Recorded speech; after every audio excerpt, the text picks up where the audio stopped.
Bab 1381. Apa kau bilang kau bertemu dengan Universe Enforcers? Dan mereka menunggumu. Nimbus tergagap. Rupanya, dia juga terkejut dengan apa yang dikatakan David. Ya, David memberikan jawaban satu kata. Lalu, di mana mereka sekarang? Mereka berada di dekat planet Royal, tetapi mereka berada di celah angkasa sehingga Anda tidak dapat melihat mereka. Nimbus dan Wilfred saling berpandangan, dan keduanya terkejut. Menurut penuturan David, kedua penegak alam semesta itu mungkin saja terpikat dengan bakat David, sehingga mereka mengajaknya untuk berkembang dalam peradaban tingkat tinggi.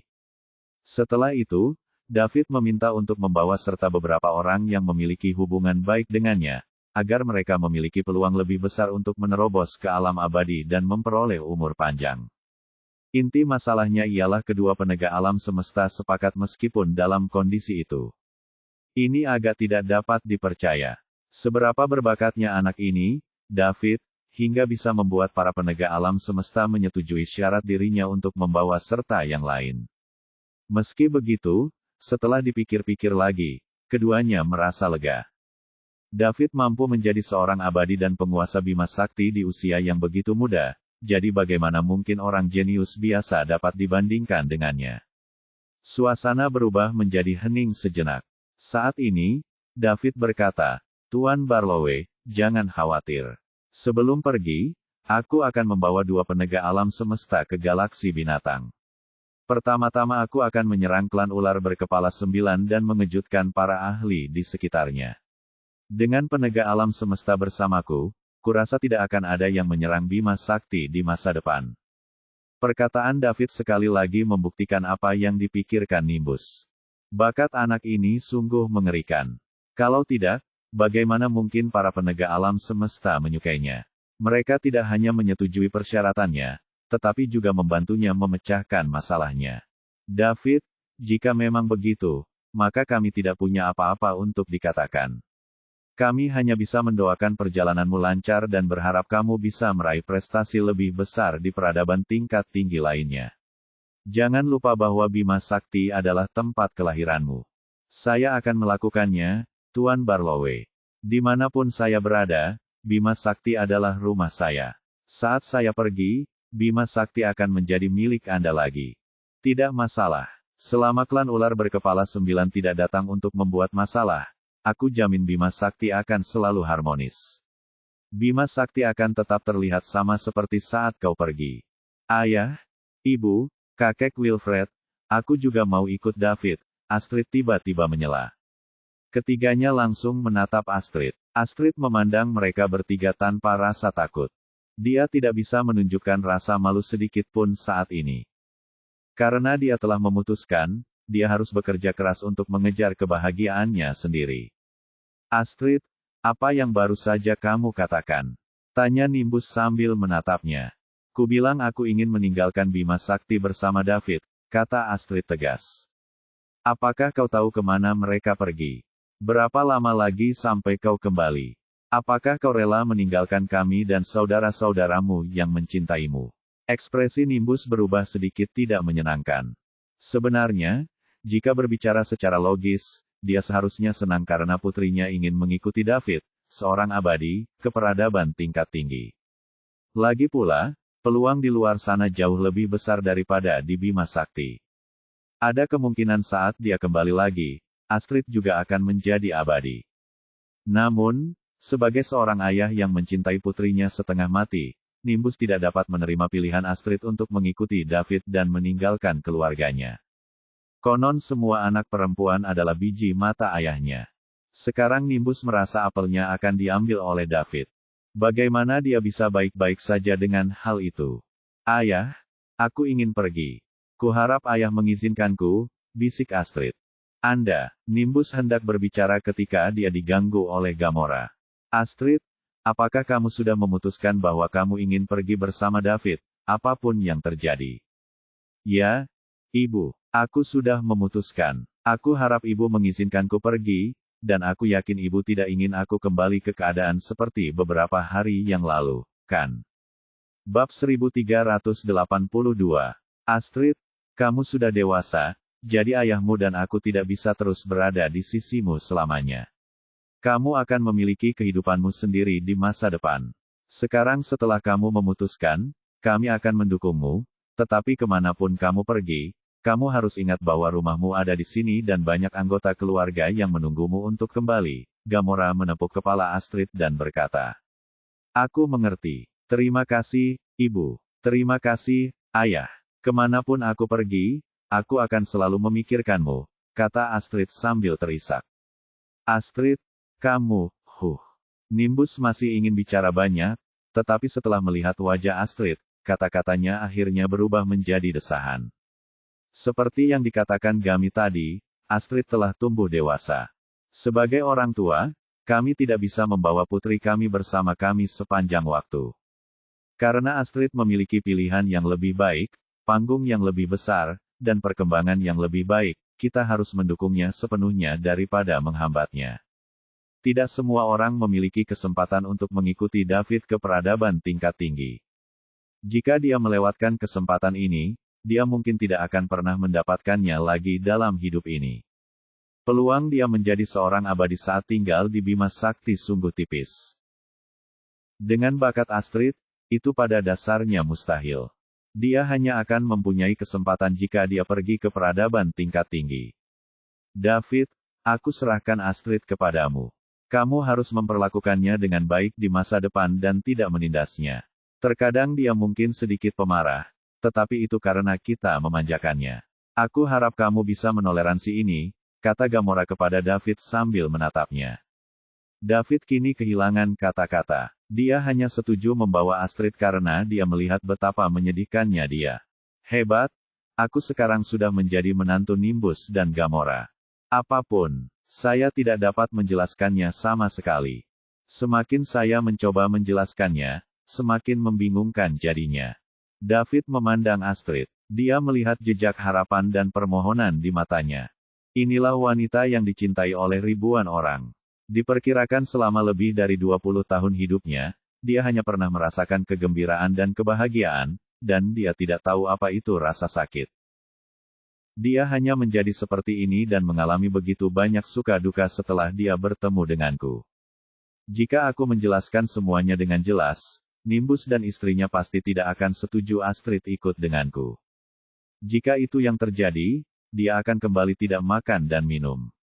Jadi, lebih baik terima saja. Ini salahku kalau aku begitu berhati lembut. Jangan khawatir, Nyonya Barlowe.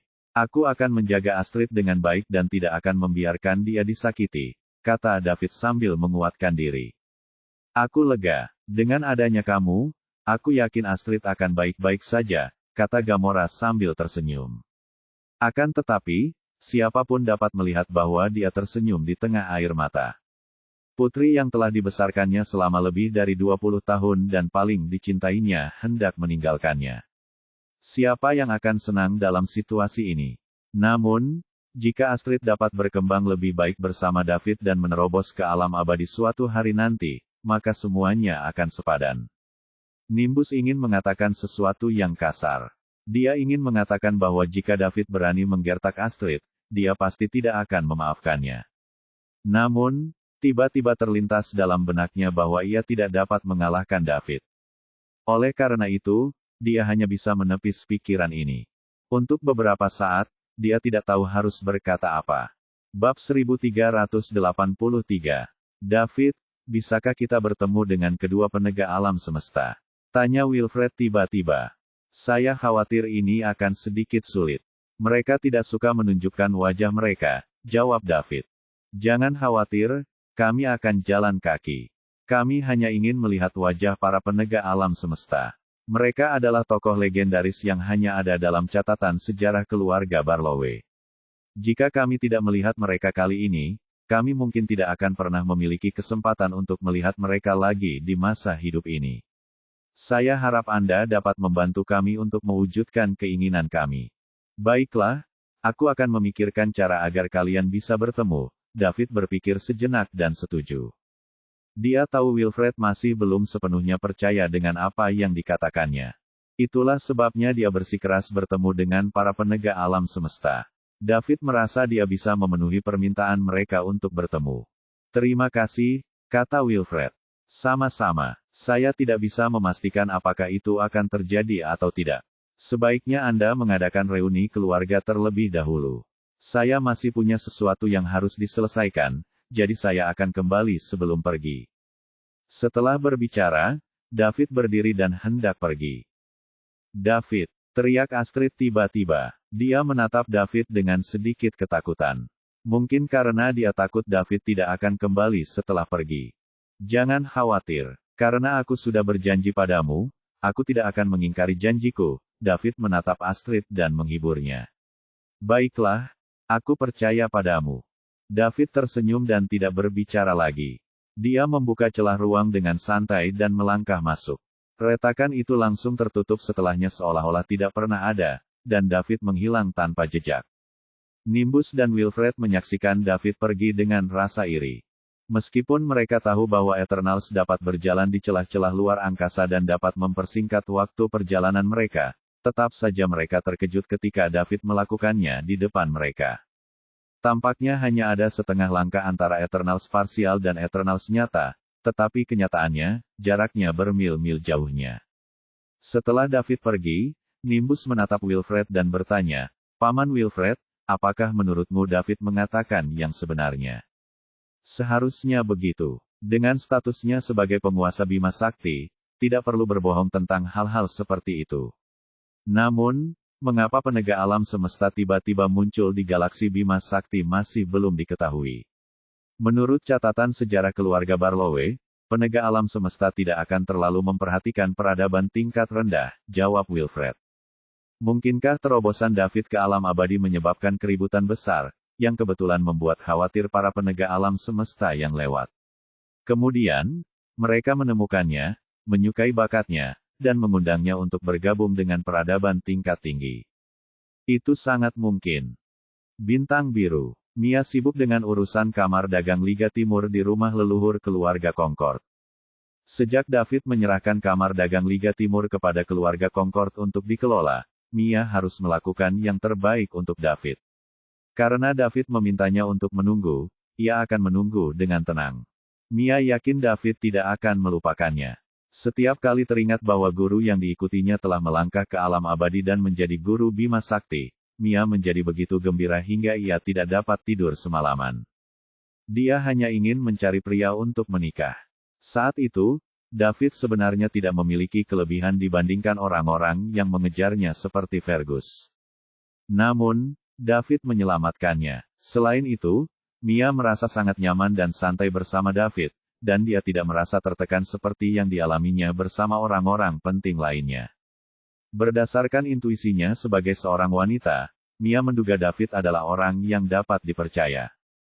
Karena itu, dia memilih David tanpa ragu. Tanpa diduga, penampilan David kemudian mengguncang dunianya lagi dan lagi.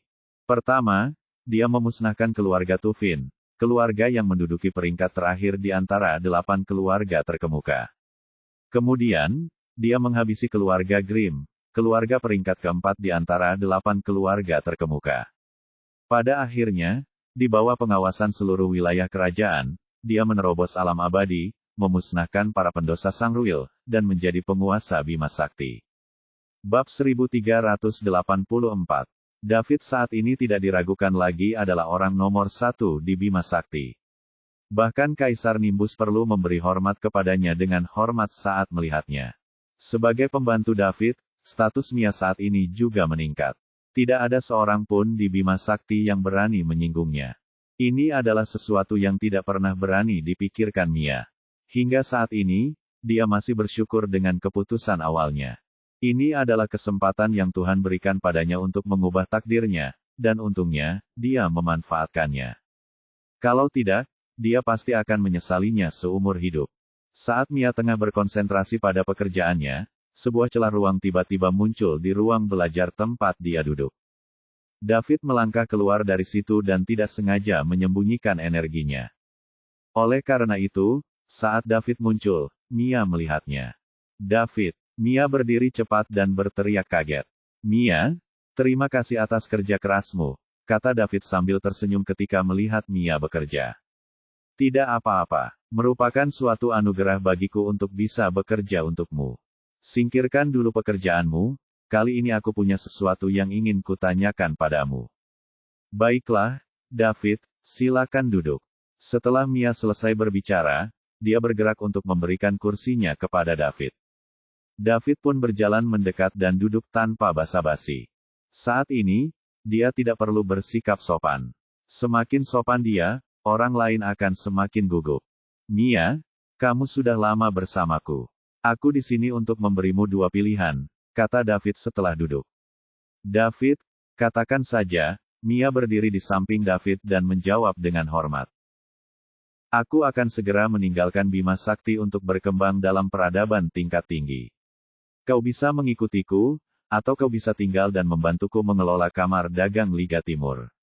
Apapun yang kau pilih, aku akan mendukungmu. Kau bisa memikirkannya terlebih dahulu sebelum menjawabku.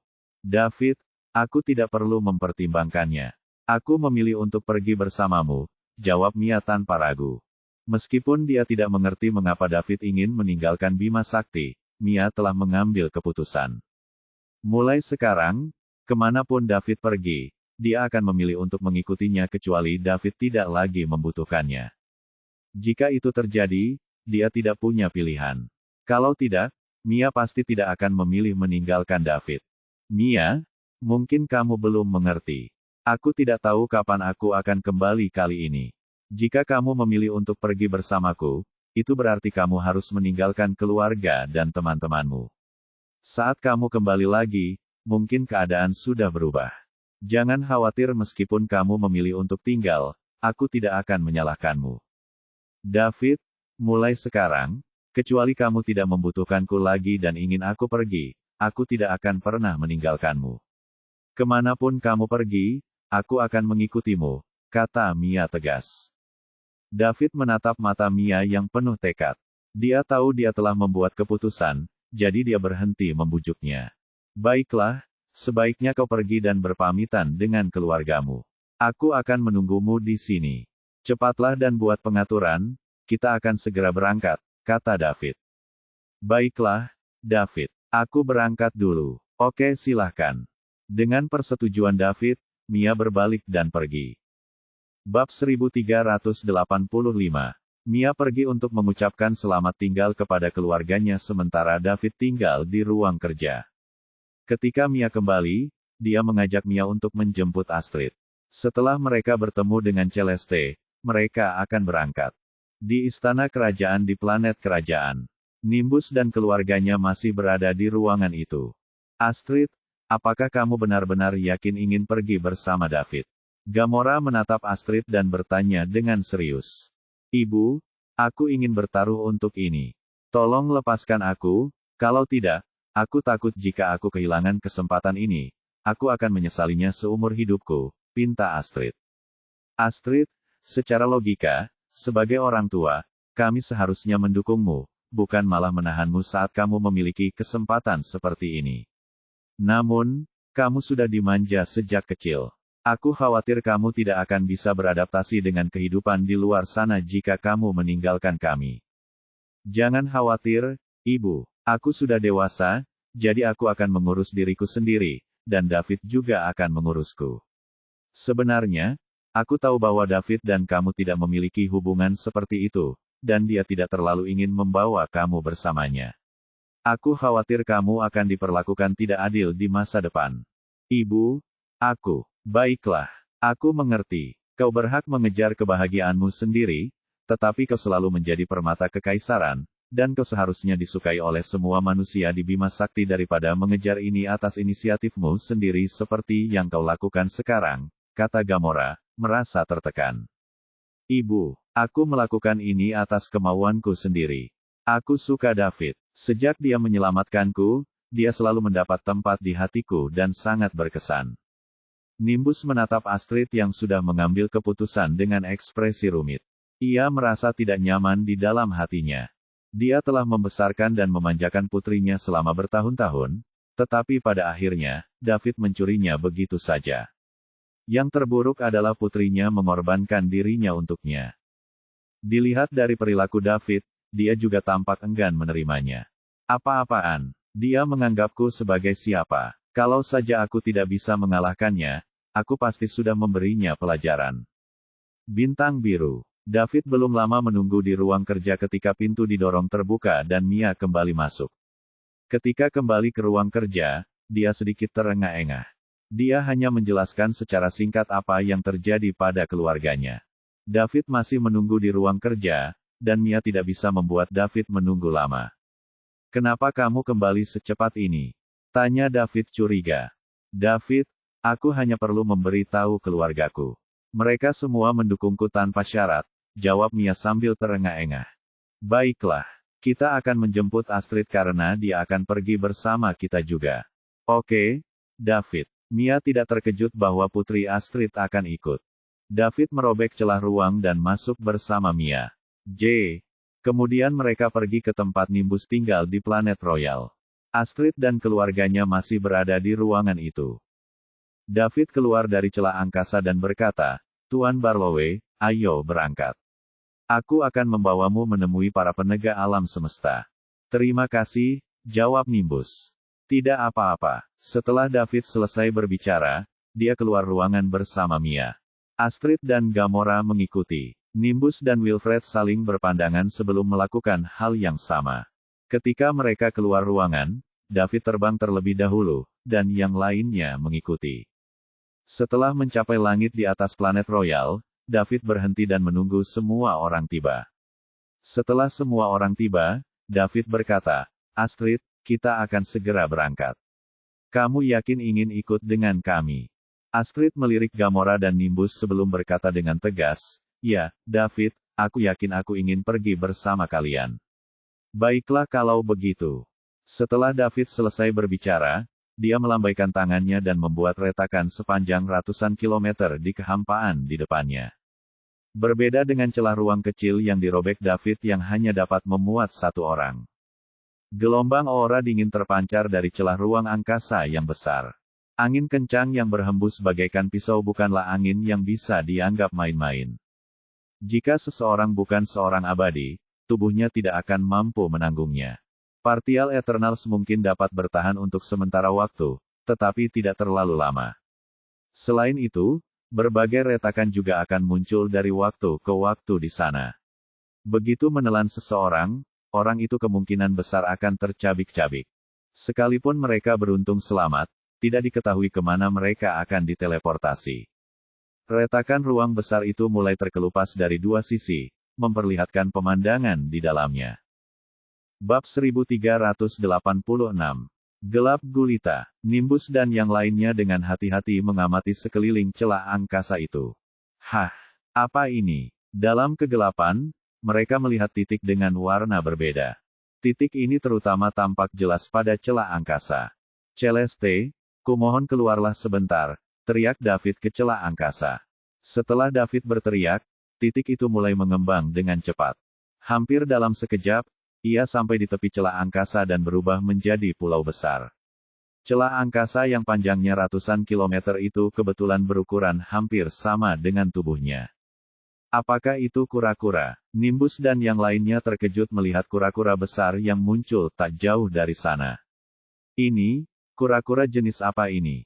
Bagaimana bisa tumbuh begitu besar?" Selain itu, aura yang terpancar dari tubuhnya membuat Nimbus dan yang lainnya ketakutan. Terlebih lagi, makhluk besar ini dapat berjalan bebas di celah-celah ruang. Jika mereka menebaknya dengan benar, kura-kura besar ini berada di alam abadi. Mengerikan sekali. Ini adalah Eternal kedua yang Nimbus temui. Yang pertama tentu saja David. Kura-kura itu tiba di tepi celah angkasa, keluar, dan muncul di hadapan David dan yang lain di atas planet Royal. Pada saat ini, terdengar suara mengejek dari si kura-kura. "David, dasar berandal, kau membawa dua teman dekat lagi. Lumayan, kau masih sangat muda, tapi kau punya banyak kekasih. Kalau kau melakukan ini lagi, Sekte Iridescent tidak akan sanggup menghadapi mereka." Nimbus dan yang lainnya mencari sumber suara itu, namun ternyata seorang wanita cantik setengah baya telah muncul di punggung kura-kura besar itu pada suatu saat. Ada juga kerumunan di belakangnya. Selain seorang pemuda, kerumunan itu semuanya wanita, dan mereka semua sangat muda. David, lumayan. Kamu sama sepertiku. Haha, Amadi tertawa terbahak-bahak. Pada saat yang sama, dia mengacungkan jempol pada David. Ketika Nimbus dan Wilfred melihat Celeste, mereka tercengang. Ketakutan yang tidak diketahui mulai menyebar ke seluruh tubuh mereka. Wanita itu jelas merupakan orang terkuat yang pernah mereka temui. Nimbus dapat merasakan energi yang lebih mengerikan daripada energi David yang keluar darinya. Dia hanya berdiri di sana, tetapi mereka bisa merasakan hawa dingin yang menusuk tulang. Apakah dia seorang penegak alam semesta yang legendaris? Memang, mengenal seseorang dari reputasinya tidak dapat dibandingkan dengan bertemu langsung dengannya. Celeste, Amadi, berhentilah menggodaku. Mereka hanya teman-temanku. Kita belum sampai pada tahap itu, kata David sambil memaksakan senyum. Teman, hanya orang bodoh yang akan percaya padamu. Jika mereka hanya teman, mengapa mereka semua wanita dan cantik? Pernahkah kau punya teman pria setelah hidup bertahun-tahun? Celeste segera mengungkap kebohongan David. David tidak bisa melawan. Celeste tampaknya benar. Semua orang yang ingin dibawa David adalah wanita cantik. Tidak ada seorang pun laki-laki yang terlihat. Namun, David merasa dirugikan. Selain Celia, yang merupakan pacarnya, yang lainnya memang hanya berteman dengannya. Mereka mungkin lebih dari sekedar teman, tapi mereka belum menjadi sepasang kekasih. Bab 1387. Celeste berhenti menggoda David ketika dia melihat betapa malunya dia. Bahkan jika ada 3 atau 500 wanita lagi, itu tidak akan menjadi masalah baginya, seorang tetua sekte warna-warni, apalagi 2 orang lagi. Tentu saja, tawaran ini terbatas pada pengaturan agar mereka bergabung dengan sekte Iridescent dan kemudian membiarkan mereka berjuang sendiri. Dia masih akan memberi mereka sedikit perhatian, tetapi itu juga akan bergantung pada bakat, kerja keras, dan keberuntungan mereka untuk menentukan sejauh mana mereka akan melangkah. Ide awal Celeste adalah menggunakan segala macam harta surga dan bumi pada mereka yang tidak cukup berbakat untuk mendorong mereka ke alam abadi untuk mendapatkan bantuan David dan mengikatnya ke sekte Iridescent. Akan tetapi, jika ada terlalu banyak orang, bahkan Celeste, seorang tetua sekte Iridescent, akan terikat tangannya. Hal-hal yang dapat meningkatkan bakat seseorang, dimanapun mereka berada, sungguh berharga. Bahkan jika seseorang ingin membelinya, itu akan sangat sulit. Karena sangat sedikit orang yang menjual barang-barang semacam ini. Mereka mungkin muncul di beberapa lelang besar untuk meningkatkan popularitas mereka. Setiap kali mereka muncul, kekuatan-kekuatan besar akan memborongnya dengan gila-gilaan, dan transaksi terakhirnya akan dilakukan dengan harga yang sangat tinggi. Bahkan negara adikuasa seperti sekte Iridescent tidak memiliki banyak stok. Celeste masih bisa memikirkan cara jika hanya Celia dan yang lainnya. Lagi pula, tidak semua orang membutuhkannya. Jika jumlah orang terlalu banyak, dia tidak bisa berbuat apa-apa untuk membantu mereka. Di antara mereka, Selena dan Goldie, yang sudah berbakat, tidak akan membutuhkan mereka. Selama mereka mengikuti proses kultivasi yang sistematis, mereka akan segera mampu melangkah ke alam abadi sendiri. Celeste masih perlu menunggu sampai mereka kembali ke sekte Iridescent untuk mengamati situasi masing-masing dengan saksama. David, karena masalah ini sudah ditangani, ayo cepat pergi. Jangan buang waktu lagi. Kita harus pergi ke bis galaksi untuk mengatasi masalahmu, kata Celeste. Seiring berjalannya waktu, semakin sulit baginya untuk menahan hasrat dalam tubuhnya. Dia harus bergegas kembali ke sekte Iridescent sesegera mungkin untuk meminta bantuan gurunya. Kalau meletus di tengah jalan, akibatnya dahsyat sekali. Sebagai salah satu bentuk tubuh istimewa yang paling langka di alam semesta, tubuh yang memikat ini memang luar biasa. Setelah diaktifkan, akan sangat sulit untuk ditekan bahkan dengan kekuatan tempur peringkat penguasa alam abadi milik Celeste. Begitu ya, Celeste. Ayo berangkat. Setelah berbicara, David terbang. Mia mengikutinya dari dekat. Astrid melirik kedua orang tuanya dengan enggan. Tak lama kemudian, ia berhenti ragu dan mengikuti David untuk terbang ke punggung kura-kura raksasa itu. Setelah ketiganya tiba, Celeste melirik Nimbus dan yang lainnya yang masih berdiri di sana. Kemudian, dia berbalik dan berjalan menuju istana, diikuti oleh yang lainnya. Itu hanya tatapan biasa tanpa permusuhan, tetapi membuat Nimbus dan yang lainnya merasa seolah-olah mereka telah jatuh ke dalam gua es. Seolah-olah mereka tidak bisa bergerak. Seperti yang diharapkan dari seorang penegak alam semesta yang legendaris, kekuatannya sungguh tak terbayangkan. Nimbus dan yang lainnya mendesah dalam hati. Jika putrinya bisa tumbuh bersama orang sekuat itu, dia mungkin akan melampaui mereka di masa depan. Sebagai orang tua, mereka merasa amat lega sekaligus sedih. Celeste memimpin orang banyak ke dalam gedung mewah itu. Kura-kura raksasa itu merobek celah angkasa, masuk ke dalamnya, dan menghilang. Tak lama kemudian, celah angkasa itu segera tertutup. Bab 1388. Hanya Nimbus, Wilfred, dan Gamora yang tersisa di langit di atas planet Royal. Paman Wilfred, apakah menurutmu penegak alam semesta ini telah melampaui alam abadi dan mencapai tingkat yang lebih tinggi?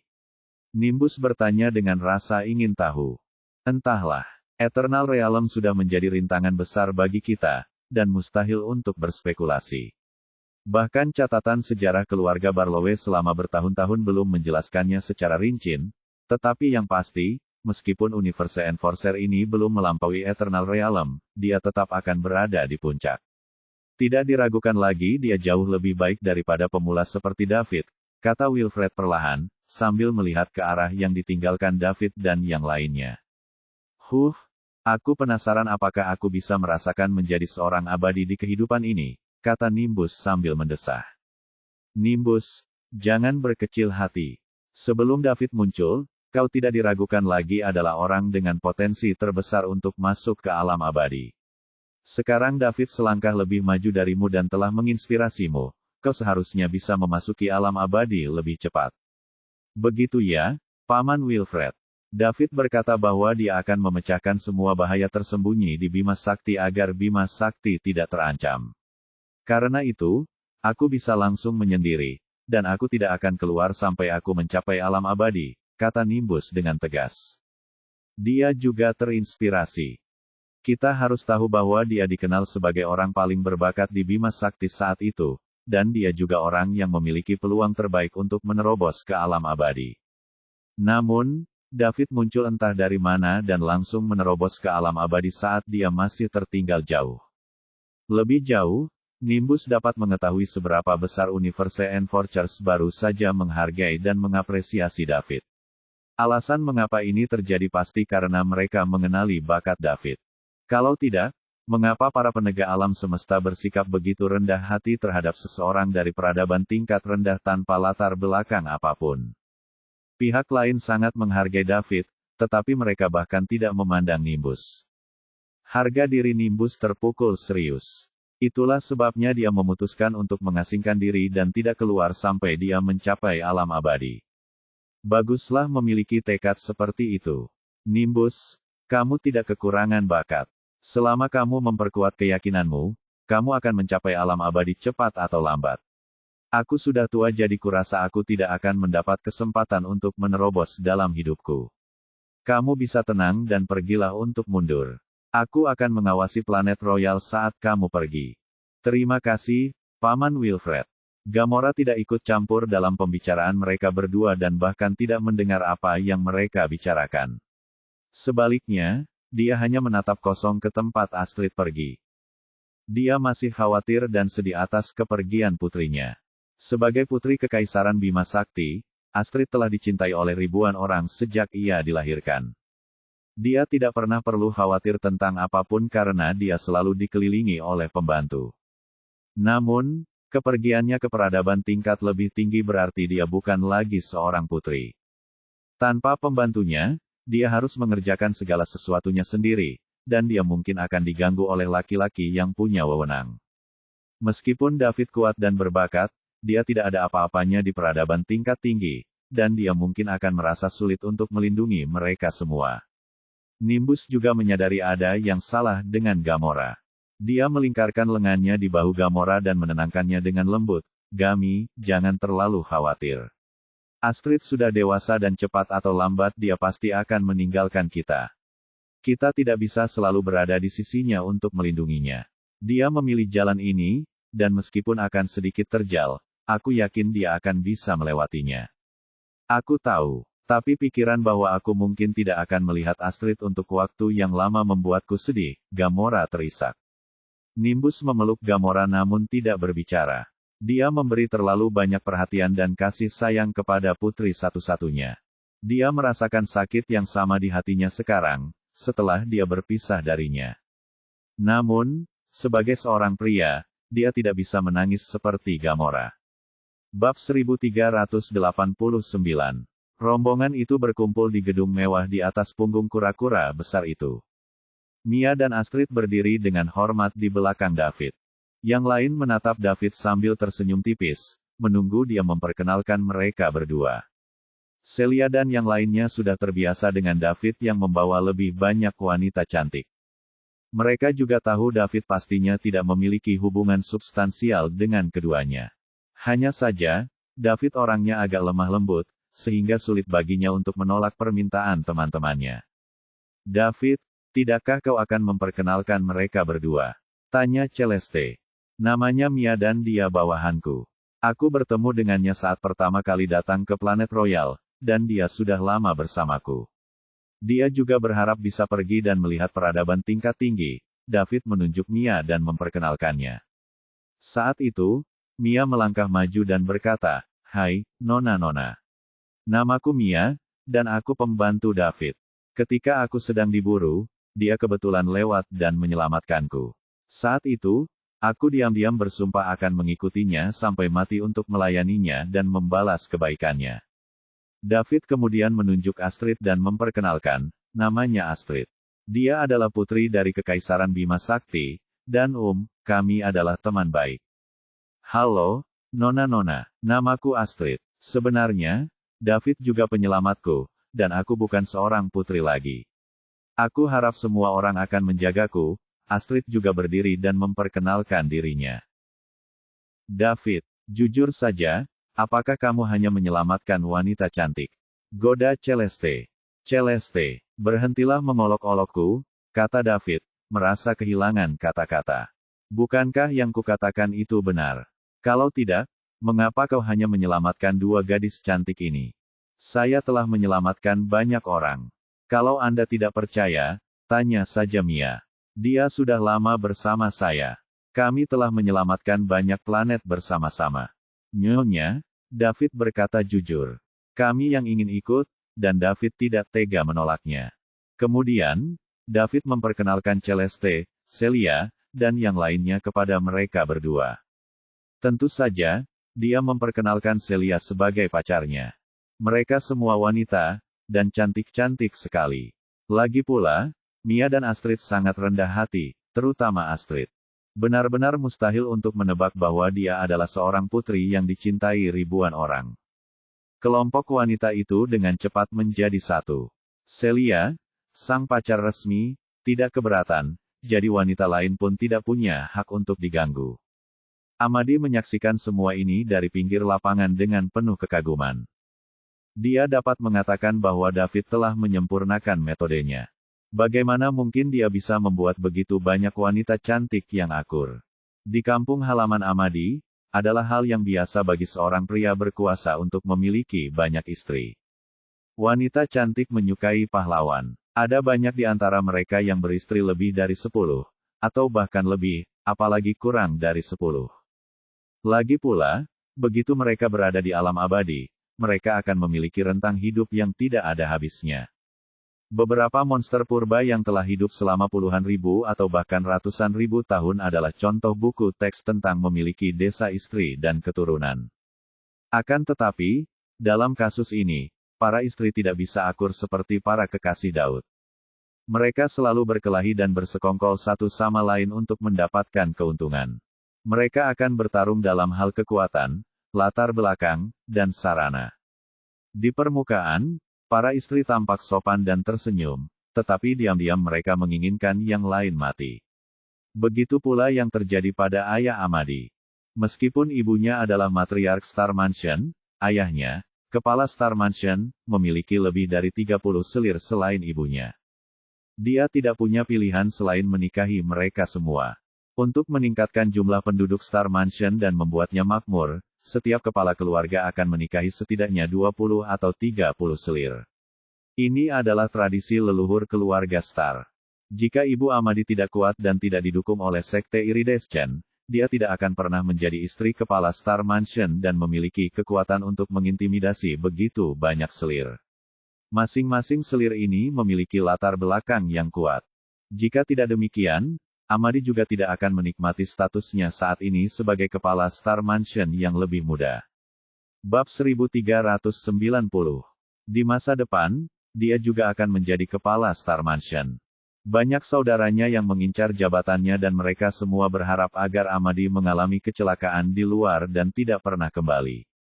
Amadi berencana untuk mencari waktu untuk belajar dari David saja. Ayahnya dulu selalu kewalahan menghadapi hal-hal remeh seperti itu. Dalam waktu dekat, dia juga akan menjumpai hal-hal ini. David seharusnya memiliki banyak pengalaman berperan sebagai mediator. Dengan kekuatan Amadi, ia tahu bahwa David dan para kekasihnya dengan tulus menyambut kedua pendatang baru, Mia dan Astrid. Tidak ada kemunafikan. Situasi ini jarang terjadi. David senang saat melihat semua orang rukun di bawah koordinasi Celia. Sejujurnya, Celia bukanlah yang terbaik di antara wanita-wanita ini. Dia tidak berbakat dan kecantikannya tidak istimewa.